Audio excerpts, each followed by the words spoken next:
Pending होगा तो उसका यथाशीघ्र निस्तारण करेंगे। मंत्री जी, बंगाल में ईडी की रेड को ममता बनर्जी ने कहा है कि भाजपा ईडी से खेल रही है, चुनाव लड़े।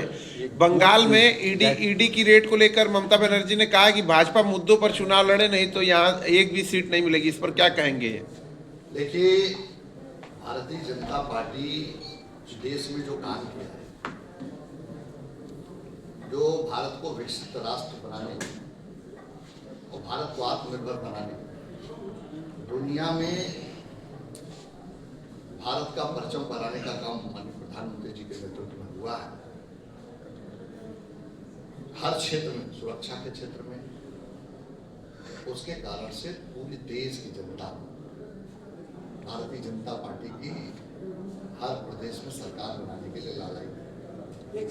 आपने भी देखा होगा बिहार में किस तरह से नकारात्मक बातें लोग कर रहे हैं कि बिहार में भाजपा की जमानतें जब्त होंगी, बिहार में ये सीटें नहीं मिलेंगी, और बिहार में हमारे पास कितनी सीटें मिलेंगी। तो उसी तरह से पश्चिम बंगाल का भी परिणाम आएगा और ललिता जी की ममता जी की छुट्टी होने वाली है। वोटर लिस्ट में जिन लोगों का नाम कटा है उनका जुड़ेगा या फिर? देखिए, वोटर लिस्ट की प्रक्रिया, SIR प्रक्रिया, वो मतदाता को शुद्धिकरण करने के लिए।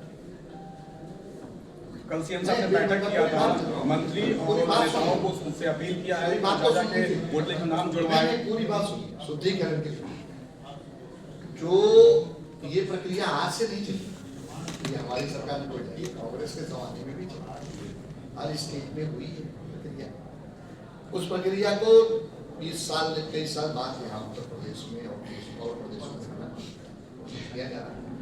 तो जिन लोगों का डेथ हो गया, जो लोग किसी कारण से उनका डबल किसी और सूची में, यहाँ भी सूची में नाम है, या कहीं और वो शिफ्ट कर गए रोजगार के क्षेत्र में, या कहीं और काम के व्यवसाय की दृष्टि से रुकने के चले गए, तो ऐसे नामों को हटाया जाए। ऐसे नामों को जो लोग वास्तविक वोटर यहाँ है वो किसी को भी नहीं हटाया जा रहा। जो और भी बचेंगे उसके लिए है कि SIR की जो प्रक्रिया हुई, इसके बाद अभी 2003 के मतदाता सूची में जिनके नाम थे, पिता के, माता के, दादा के, दादी के, नाना के, नानी के, इन लोगों के लिए गए। अभी और विकल्प दिया, पहला 87 से पहले जो है 3 प्रमाण पत्र उसको देना, और 87 से लेकर 2000 तक 2 प्रमाण देना, और फिर उसके बाद से लेकर अब तक 3 प्रमाण पत्र देना, और उसके आधार पर वो अपना वोट बनवा सकता है। किसी का भी वोट नाम नहीं कटेगा, सबका वोट बढ़ने का प्रावधान। मंत्री जी, आपका ध्यान में आकर्षित करना चाहता हूँ, सरोज गांव, हालांकि लोगों की मांग के अनुसार काम देने की व्यवस्था पहले की तरह बनी रहे। यदि कोई राज्य अपने तय बजट से अधिक खर्च करता है तो उसे अतिरिक्त खर्च खुद वहन करेगा। इससे राज्यों को धन का बेहतर उपयोग करने के लिए प्रोत्साहन मिलेगा। अगर वो इस काम में राज्य अपना अधिक धन लगाता है, जो अनुपात से ज्यादा लगाता है, तो सरकार, केंद्र की सरकार उसको प्रोत्साहन राशि के रूप में उसको प्रदान करेगी।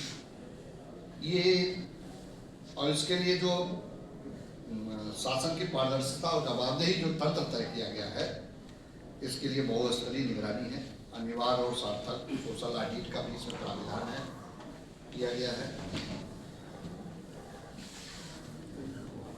सशक्त शिकायत और निवारण प्रणाली भी इसमें बनाई गई है। जिम्मेदारी का स्पष्ट निर्धारण है। इसमें तुलनात्मक जो पहले योजना चल रही थी और इस योजना में जो सुधार की बात है, उसके बारे में हम आपसे थोड़ा सा चर्चा करना।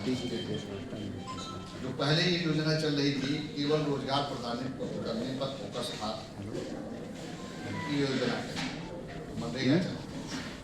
अब जब VV श्री राम जी है, उसमें रोजगार को गांव का विकास और विकसित भारत 2047 की दृष्टि से जोड़ा। ये अंतर है। पिछले समय 100 दिनों के कामों की गारंटी थी, अब 125 दिनों की। निधि का आवंटन कार्य की मांग पर निर्भरता थी, अब ये नहीं है। मांग प्रचलित प्रकृति बरकरार, केंद्र निश्चित राशि आवंटित करता है, अतिरिक्त राज्य। दूसरा जो इसमें वो है केंद्र श्रम लागत और सामग्री लागत का 75% लेता था, अब इसको 60 और 40 के बाद में इसको बांटा गया। पिछले जो मनरेगा का काम